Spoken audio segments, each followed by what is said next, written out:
So, picture this Christmas dinner, right? The table is laden with all the festive trimmings. The air is thick with the scent of roasted turkey and cinnamon. And my family is all gathered around. Everything seems perfect, cozy, and exactly as it should be. Then my sister Sarah clears her throat a little too dramatically if you ask me, and with a saccharine sweet smile that didn't quite reach her eyes, she announces to the entire table, "Guess what, everyone? I'm moving in with Jaime. Isn't that just the best Christmas present ever?" She looked directly at me, her eyes sparkling with an assumed victory, like she'd just dropped the most wonderful news. My fork, laden with a piece of glazed ham, clattered onto my plate, the sound shockingly loud in the sudden, stunned silence that followed her declaration. My heart hammered against my ribs. Moving in with me, into my brand new apartment, the one I'd just poured my life savings into, the one I'd spent months meticulously decorating, the apartment that represented my independence, my fresh start. I had other plans, a whole universe of other plans, none of which included my chronically lazy, perpetually freeloading sister. Was I wrong for the ice that immediately formed in my veins, the sudden overwhelming urge to scream, "Absolutely not," across the festive table? Tell me, would you have done the same thing? Or would you have just let it happen? Let me take you back, way back, to understand why that moment at Christmas dinner felt like a bomb dropping in my carefully constructed world. Sarah and I are only 2 years apart, but you'd think we were raised in different universes. From childhood she was the golden child, or at least, that's how she saw herself, and how my parents, bless their hearts, inadvertently enabled her. She was always the one who needed more help, the one who was too delicate for chores, the one who deserved the bigger slice of cake because a hard day, which usually meant she'd watched too much TV. I, on the other hand, was the responsible one, the quiet one, the one who just got on with things. If there was a mess, I cleaned it. If someone needed something, I was there. This dynamic wasn't just confined to childhood, it followed us into adulthood like a persistent, annoying shadow. Sarah never really held down a job for long. She'd jump from one opportunity to another, always promising this one was the big one, the one that would finally make her rich and famous. Of course, those never materialized, leaving her perpetually between jobs, and always needing a place to stay. She'd cycled through various friends' couches, boyfriends' apartments, and even my parents' spare room, which, conveniently, was never quite good enough for her after a few months. My parents, being the incredibly loving and, frankly, overly patient people they are, always took her back in. They'd sigh, shake their heads and say, "That's just Sarah," as if her inability to function as an independent adult was some adorable quirk rather than a deeply ingrained pattern of behavior. I loved my sister, I really did, but her endless neediness and complete lack of self-sufficiency had become a huge source of friction between us. Every time she called, I braced myself, wondering what new crisis she'd invented or what favor she'd be asking for. It always involved money, a place to stay, or me doing something for her that she was perfectly capable of doing herself. I'd tried to help her, I really had. I'd helped her draft resumes, driven her to interviews, even loaned her money that I knew, deep down, I'd never see again. Each time I'd hoped this would be the turning point, that she'd finally realize she needed to stand on her own 2 feet. But each time I was met with disappointment. For years, my dream had been to buy my own place. Not just any place, but somewhere I could truly call my own. A sanctuary away from the chaos and drama that often seemed to follow my family, especially Sarah. I'd worked my tail off, saving every penny, sacrificing nights out, foregoing new clothes, and living frugally.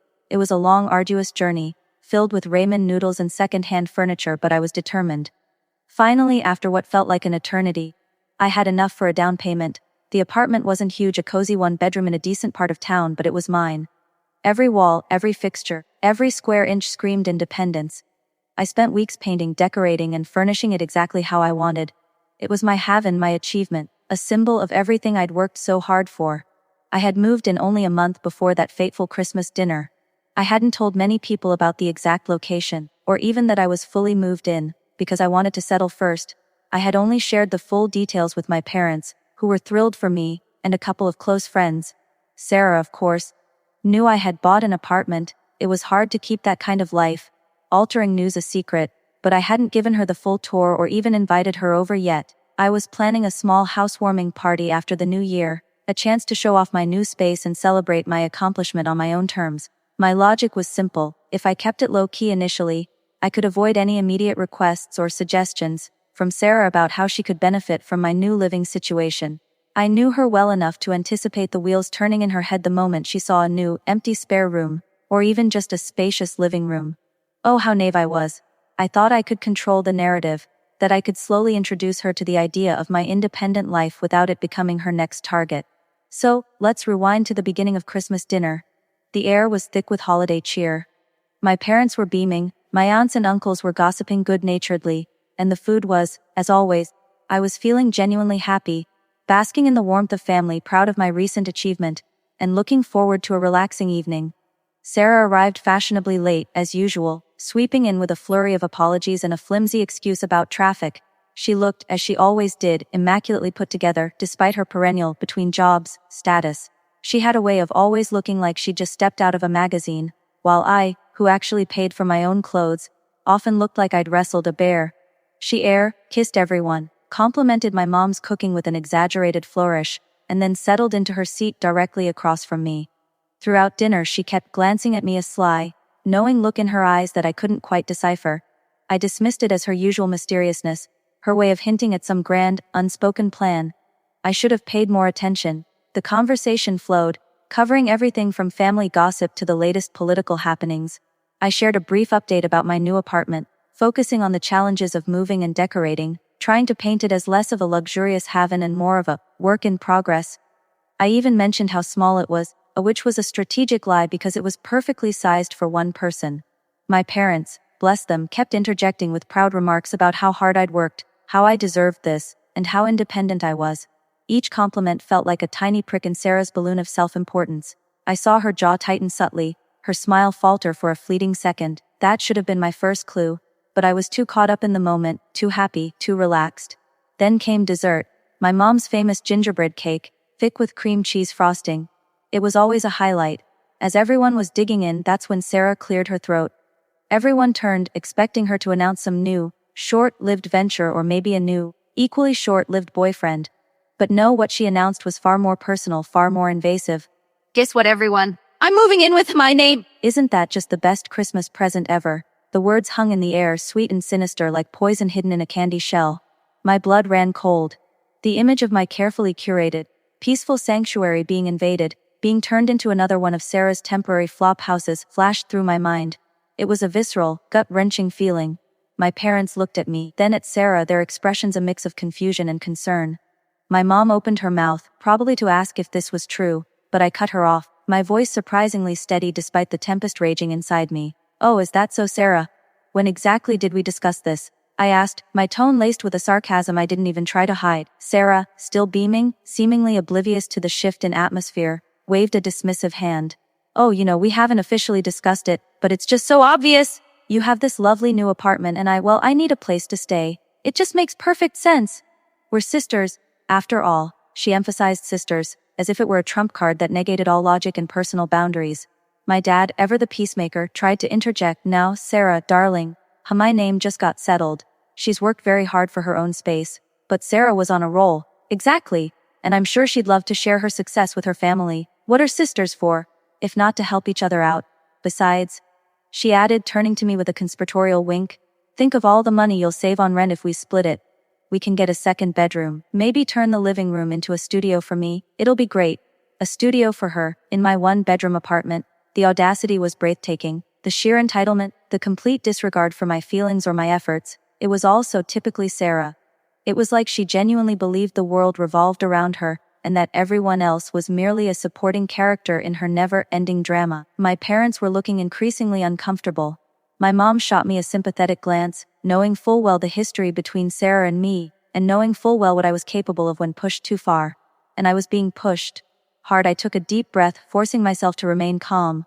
This was Christmas after all, and I didn't want to cause a scene. Not yet anyway, I said, my voice low and controlled. My apartment is a one-bedroom. There is no second bedroom, and the living room is not turning into a studio for anyone. Her smile faltered slightly, but she quickly recovered. Oh well, we can make it work. We can get a futon for the living room. Or I can just take your bedroom and you can sleep on the couch. I don't mind. I'm really good at making do. My jaw dropped. She genuinely suggested I give up my bedroom, the one I'd chosen and furnished with so much care for her. It was beyond parody. My mom finally spoke up. Sarah, that's not fair to my name. She's just moved in, and she's always been so particular about her space. Sarah pouted. But Mom, where am I supposed to go? My lease is up next month and I just can't afford a new place right now. And you know how much I hate living with roommates who aren't family." This was her classic move: emotional manipulation, framing herself as the victim, making it seem like I was being cruel for not immediately bending to her will. My dad, ever the practical one, asked, "Why can't you afford a new place, darling? Have you not been working?" Sarah waved her hand dismissively again. "Oh, just some temporary setbacks with my art business. It's about to really take off, but these things take time, Just a few months with my name will be perfect until I get back on my feet." A few months, with Sarah, usually meant an indefinite period, stretching into years. I had seen this play out too many times before. This wasn't just about her needing a place to stay, it was about her wanting a free ride and easy life, without any of the responsibilities that come with adulthood, and she expected me to provide it. The entitled sparkle in her eyes returned, a mixture of self-pity and expectation. She truly believed this was a done deal, that by announcing it publicly, she had somehow cemented her claim on my apartment. The silence around the table was thick with unspoken tension. Everyone was looking at me, waiting to see how I would respond. Would I cave as I often had in the past, choosing peace over confrontation? Or would I finally draw a line in the sand, once and for all? I knew in that moment that this was it. This was the make or break point. If I let her move in even for a few months, I would never get my apartment back, and my independence would be swallowed whole by her endless needs. My hard-won sanctuary would become her convenient crash pad. I thought about all the sacrifices I had made, all the late nights, all the missed opportunities, all the ramen noodles. This apartment wasn't just four walls and a roof. It was a testament to my resilience, my hard work, my journey towards a life on my own terms. And she was trying to snatch it away with a casual announcement over Christmas dinner. The audacity of it all was simply staggering. It felt like she was spitting on my efforts, devaluing everything I had achieved. It wasn't just about sharing a space, it was about her continuing to leech off my success and hard work, just as she had always done. My frustration, years of it, boiled to the surface. I looked at her, truly looked at her, and saw not just my sister, but a person completely devoid of self-awareness, someone who genuinely believed she was owed everything. A small, almost imperceptible smirk played on her lips, as if she knew she had won, that I wouldn't dare upset the family on Christmas. Oh, but she was so wrong. So that's the situation I was in, and I had to make a choice. Before I tell you what happened next, I want you to pause and comment below what you would have done in my shoes. Would you have let your sister move in, sacrificing your peace for family harmony? Or would you have stood your ground, even if it meant causing a scene on Christmas? What would your plan have been? I took another deep breath, letting the anger fuel me, but keeping my voice even. "Sarah," I began, my voice clear and cutting through the stunned silence, "that's not going to happen." Her smile vanished. Her eyes narrowed. What do you mean?" she asked, her voice tinged with disbelief, as if I had just uttered a foreign language. I continued, "you are not moving into my apartment. Not now, not ever." A gasp went around the table. My mom looked horrified, my dad looked resigned, and Sarah looked utterly flabbergasted. She had clearly never anticipated this kind of direct refusal. But why not?" she stammered, her voice rising. We're sisters, and I need somewhere to go. You're just being selfish. Selfish. I repeated, a dangerous edge creeping into my voice. Is it selfish to want to enjoy the apartment I worked my entire adult life to afford? Is it selfish to want to have my own space, my own sanctuary, after years of always picking up after you and bailing you out? Is it selfish to want to live without constantly worrying about whether my possessions will be borrowed and never returned, or if I'll come home to a mountain of your dirty dishes? I knew I was letting years of resentment pour out, but I couldn't stop. It was like a dam breaking. Every single time you've needed a place to stay, you've expected someone else to provide it. Every single time you've been between jobs, you've expected someone else to support you. You've never once, not once, taken full responsibility for your own life, Sarah. And I am done being your safety net. The table was silent, save for the faint clinking of cutlery from the kitchen as my aunt cleared dishes. My parents were exchanging worried glances. Sarah, however, was now beet red, her initial shock giving way to fury. How dare you speak to me like that on Christmas? You're just jealous. Jealous of my creativity, my free spirit. You're just a boring, predictable drone who can only work and save money. And you're a burden, Sarah. I shot back, the words flying out before I could censor them. A constant, never-ending burden that drains everyone around you. You expect handouts, you expect sacrifices from others, but you never offer anything in return. You've never worked a day in your life where you truly put in effort, never taken responsibility for your actions, and now you expect me to hand over my home simply because you announced it at dinner like it was a royal decree. No. Absolutely not. My voice was trembling now, but I stood my ground, staring her down. My apartment is not a hotel, it is not a charity, it is my home and it will remain mine, and mine alone. Sarah pushed her chair back with such force it scraped loudly across the floor. Tears welled up in her eyes, but I knew they were tears of anger and frustration, not genuine hurt. She shrieked, her voice cracking, "Fine. If you're going to be such a selfish, horrible sister, then I don't want anything to do with you. I'll just go sleep on the streets, since my own sister cares so little about me." She glared at our parents, clearly expecting them to intervene, to scold me, to force me to relent. My mom, however, finally found her voice, albeit a shaky one. "Sarah," she said, her tone firm, "that's enough. You can't just expect to move in with someone without even asking them first. My name has every right to her own space."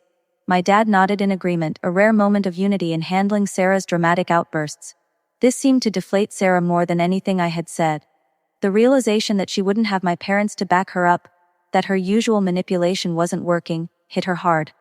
With a huff, she grabbed her purse and stormed out of the dining room, slamming the front door behind her. A stunned silence descended upon the room once more, broken only by my aunt's quiet sniffle. My parents looked at me, their expressions a mix of relief, exhaustion and a touch of sadness.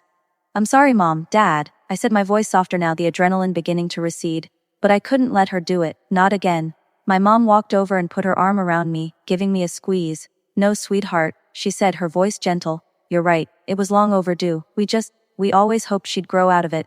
My dad chimed in, "It's tough love, but sometimes it's necessary. You've worked too hard to have it all taken away."